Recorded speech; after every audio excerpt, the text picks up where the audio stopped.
The story begins in the quiet, suburban town of Willow Creek. Our protagonist, Elara Vance, a talented but reserved archivist at the local historical society, is preparing for a new exhibit. She's a woman who finds comfort in the past, in the order and finality of historical records. Her life is a meticulously arranged collection of routines and small joys, the most significant of which is her deep, unwavering love for her husband, Caleb, a kind and steady landscape architect.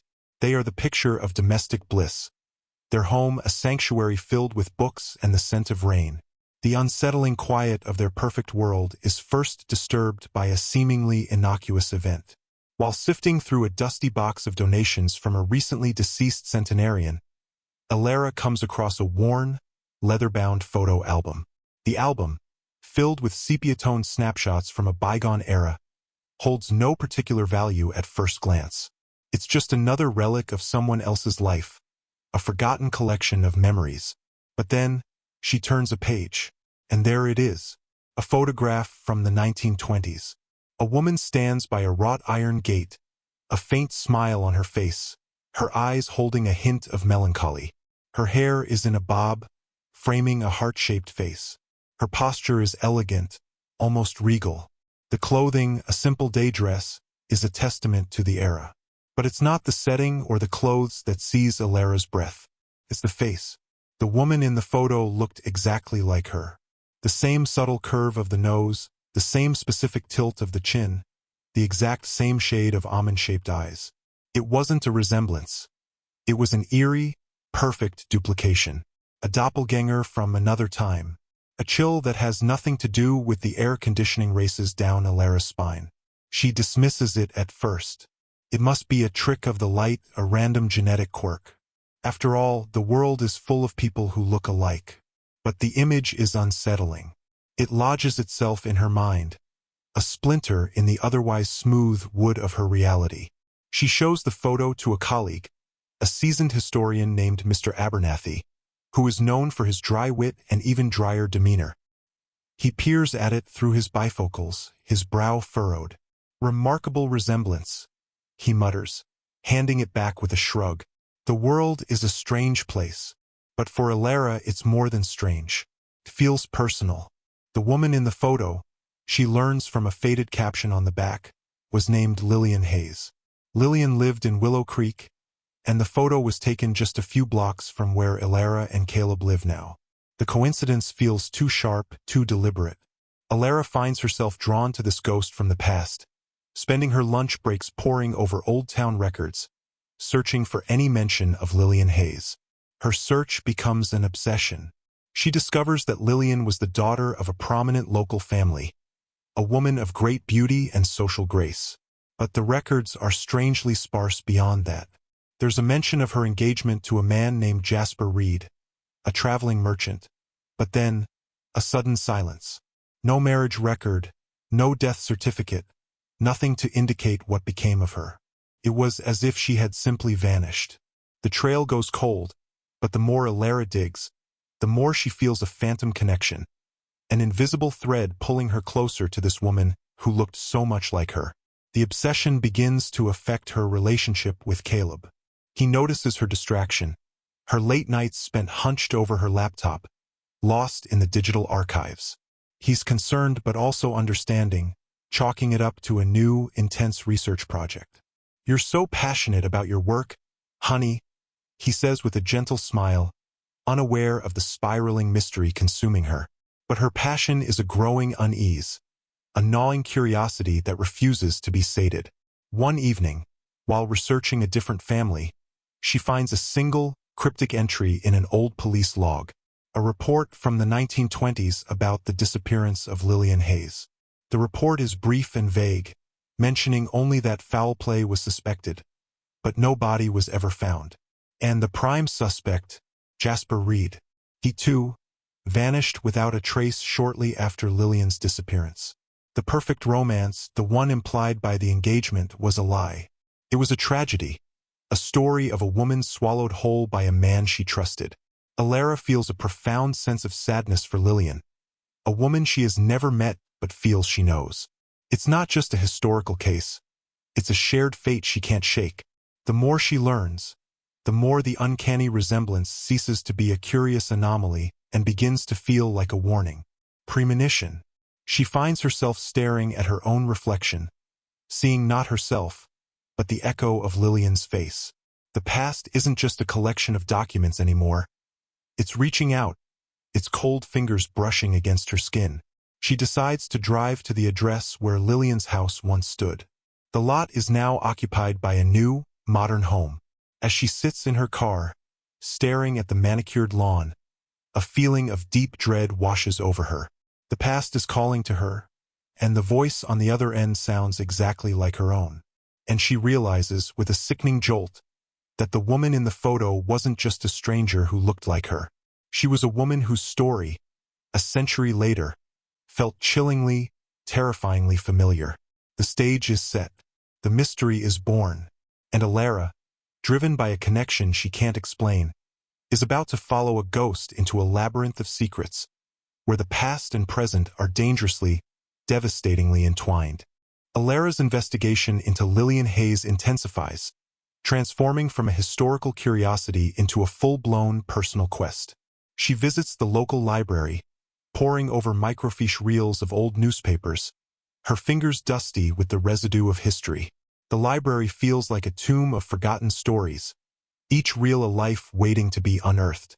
She finds a few more snippets about Lillian, a society page mention of her as the lovely Miss Hayes, a brief article about the police investigation.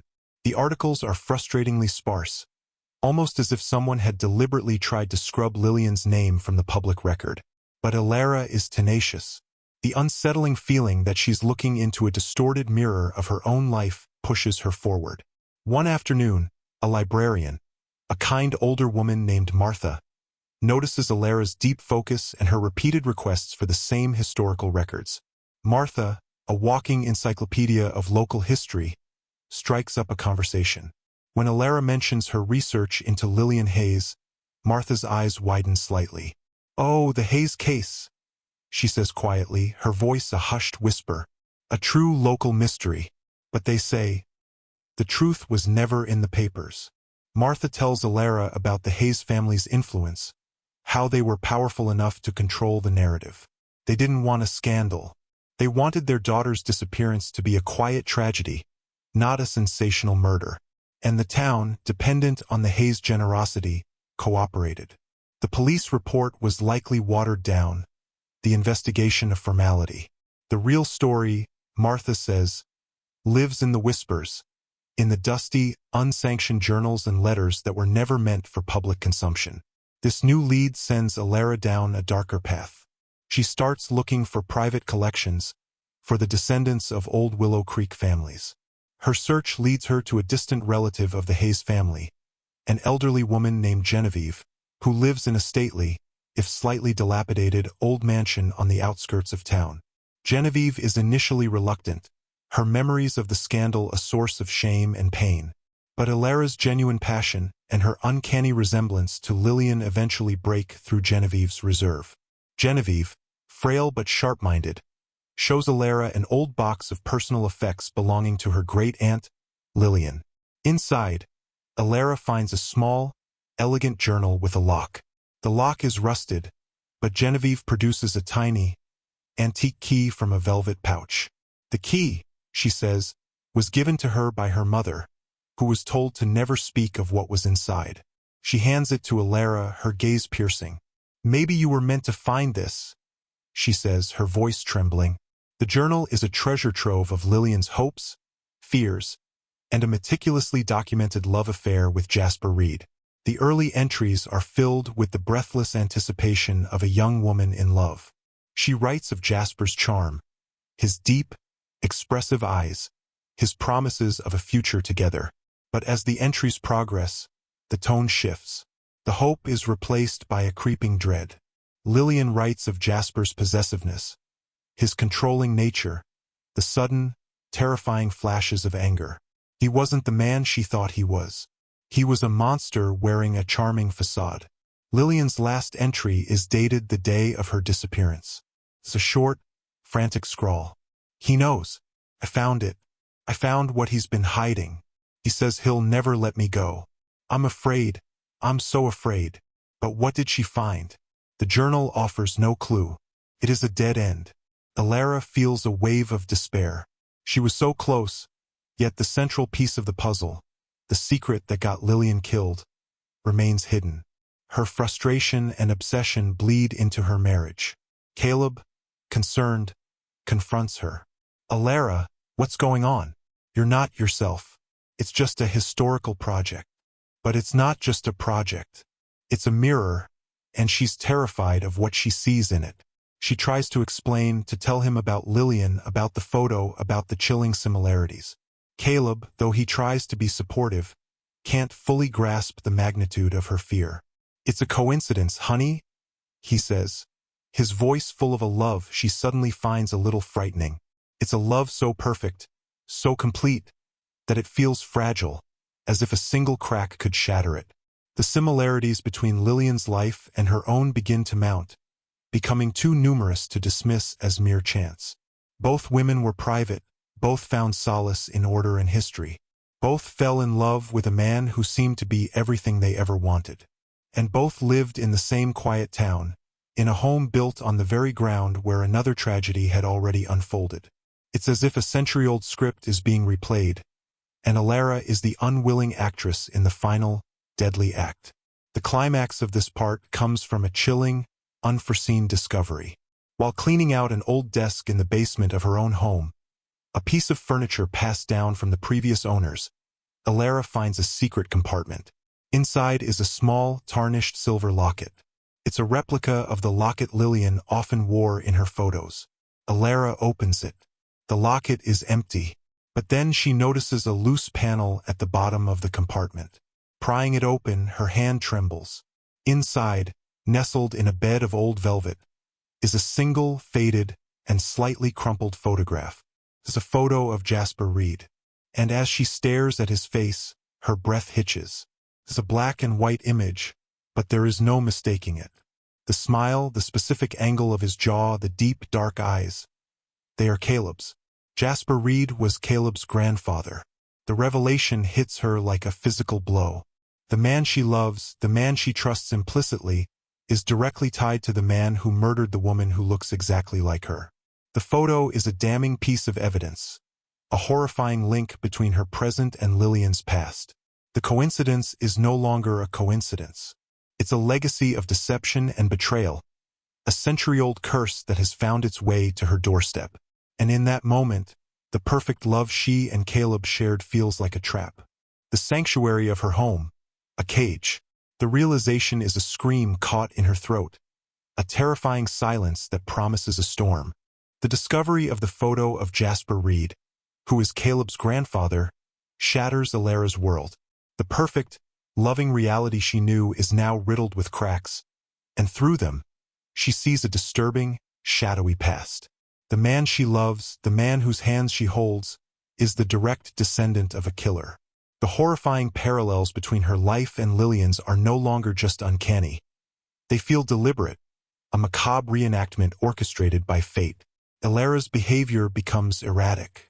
She can no longer look at Caleb without seeing the ghost of Jasper Reed in his face. His kind smile now seems like a calculated mask, his gentle touch a source of profound unease. She becomes secretive, keeping her distance, spending more time at work, claiming long hours. She's terrified to tell him what she knows, but the lie is a suffocating weight. She needs to understand, to know if this is a monstrous coincidence or a sinister family legacy. She decides to dig deeper into Caleb's family history, a task made infinitely more difficult by his family's private nature. His parents, still alive and living in a neighboring town, are a picture of quiet respectability. Their family tree on paper is unremarkable, but Elara knows better. She cross-references everything, spending sleepless nights on genealogy websites, tracing every branch of the Vance family tree. It's a painstaking, obsessive process. Her search reveals a hidden truth. The Vance family name is a recent adoption. The family changed their name from Reed to Vance 2 generations ago, shortly after Jasper's disappearance. The change was a deliberate attempt to sever all ties to the past, to bury the family shame and the rumors of murder. Caleb was born a Vance, but his lineage was from a family of killers. It was a secret his parents had guarded their entire lives, a secret that had now fallen into her hands. The weight of this knowledge is immense. She finds herself questioning everything about Caleb. Was he aware of his family's dark past? Was he, despite his seemingly kind nature, a product of that history? Was he capable of the same betrayal that sealed Lillian's fate? The love she felt for him warps into a toxic mix of affection and deep-seated fear. She feels a profound grief for the loss of her perfect love, a love that was a lie. The final piece of the puzzle, the one that completes the horrific picture, comes from another, unexpected source. Elara receives a frantic call from her colleague, Mr. Abernathy. He's been sorting through more of the donated materials from the centenarian, an old trunk filled with personal correspondence. He's found a series of letters from Lillian to a friend, a woman named Eleanor. The letters are a raw, unfiltered account of Lillian's final days, far more detailed and honest than her journal. In these letters, Lillian reveals what she found. Jasper wasn't a traveling merchant. He was a professional forger, an artist of deceit who created fake documents and counterfeit money. He was part of a larger criminal syndicate. The source of his wealth wasn't trade. It was deception. And she had found his workshop, a hidden room in the basement of the house they were to share. She had stumbled upon a horrifying secret, a truth so dark that it meant certain death for anyone who knew it. The house, the home where Elara now lives, was Jasper's fortress of lies. The connection is now a full, terrifying circle. The house isn't just a home. It's a crime scene. The basement, the very place she found the locket, was the site of a century-old murder. Her mind races, piecing together the final, horrifying details. Lillian found the secret, and Jasper, knowing she would expose him, killed her and fled, leaving no trace. He was a ghost, a professional at disappearing. Elara returns home, her heart a frantic drumbeat in her chest. She can't look at the walls without seeing the ghosts, can't walk across the floor without feeling a chill. The silence of the house is now a deafening roar of fear. She realizes she needs to confront Caleb. She needs to know if he knows. She needs to see if his face, so full of love, can hide a truth as dark as the one she has uncovered. She finds him in the living room, sketching a new garden design, his brow furrowed in concentration, a picture of innocent domesticity. The sight of him fills her with both love and an overwhelming sense of dread. The man she loves, and the monster she fears, are one and the same in her mind now. She takes a deep breath, clutching the photo of Jasper Reed, the proof of his family's dark past, in her hand. The moment is a precipice, and she is about to step off. The love story she cherished is now a horror story, and the final scene is about to be written. The woman in the photo didn't just look like her. Her tragedy was about to become Elara's own. The confrontation with Caleb is a silent, charged moment. Elara stands in the living room, the photograph of Jasper Reed clutched in her hand. The love that once filled the room has been replaced by a suffocating tension. Caleb looks up from his sketches, his smile fading as he sees the fear in her eyes, the trembling in her hand. "Elara? What's wrong?" he asks, his voice soft, concerned. But she doesn't hear concern. She hears 100 years of secrets. "Who is this, Caleb?" she asks, her voice barely a whisper, holding out the photo. He takes it, his eyes scanning the faded image of his grandfather. A flicker of something, a quick, almost imperceptible shift, crosses his face before it settles into a mask of confusion. "This is my grandfather, Jasper. We don't really talk about him. My parents say he left before I was born." "Why?"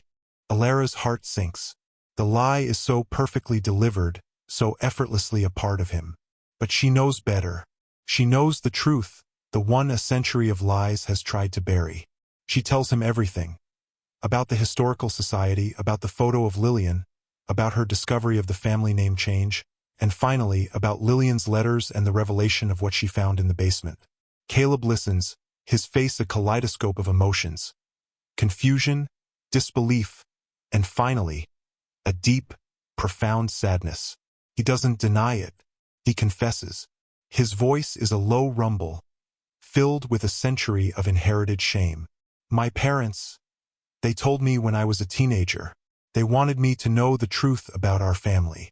They told me to never speak of it, to live a new life, to be a better man than my grandfather was.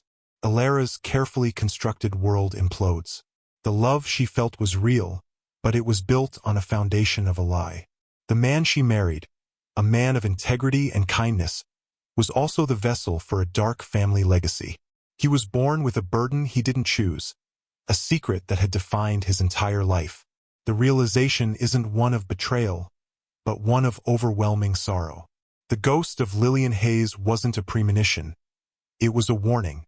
And the warning wasn't about Caleb's capacity for evil. It was about his capacity for love, a love so deep that it could be a mirror for a century of tragedy. The story ends not with a violent confrontation, but with a quiet, heartbreaking unraveling. Elara and Caleb sit in silence, the truth between them a chasm they can't cross. The echoes of Lillian's fate now belong to Elara. She realizes she was never in danger from Caleb. The danger was in the legacy, the curse of history repeating itself. The woman in the photo looked exactly like her because she was a soulmate, not a doppelganger. They were two women, a century apart, who found a love so perfect it was terrifyingly fragile, a love built on the shifting sands of a family's dark secret. The final scenes are a somber reflection. Elara goes back to her work, now a somber chronicler of not just the past, but the present. The Historical Society is no longer a place of detached curiosity, but a repository of personal ghosts. She and Caleb try to build a new life, a new love, one that is honest and built on the ashes of their old one. But the shadow of Lillian Hayes and Jasper Reed will always be there, a part of their story, a cautionary tale about the secrets we keep and the truths that haunt us. In the final moments of the video, I turn directly to the audience, my voice a quiet, reflective tone. Sometimes the most terrifying monsters aren't the ones in our nightmares. They're the ones in our history, in the family photos we keep locked away in attics, in the secrets we carry for generations. And sometimes the scariest stories aren't the ones we read. They're the ones we find ourselves living. This is a story about the power of the past to shape the present, about the way our lives can mirror those of the people who came before us. It's a story about a woman who found a ghost, and in that ghost, she found a warning. If this story resonated with you, if it sent a shiver down your spine, I want to invite you to be a part of our community. Please like this video if you were captivated by Elara's journey. Subscribe to our channel and join us as we continue to uncover the strange, the unsettling, and the deeply human stories that lurk just beneath the surface. And don't forget to hit that notification bell so you won't miss our next story, our next mystery, our next journey into the darkest corners of history. Until next time, stay curious and remember, the past is never truly gone. It's just waiting for someone to find it.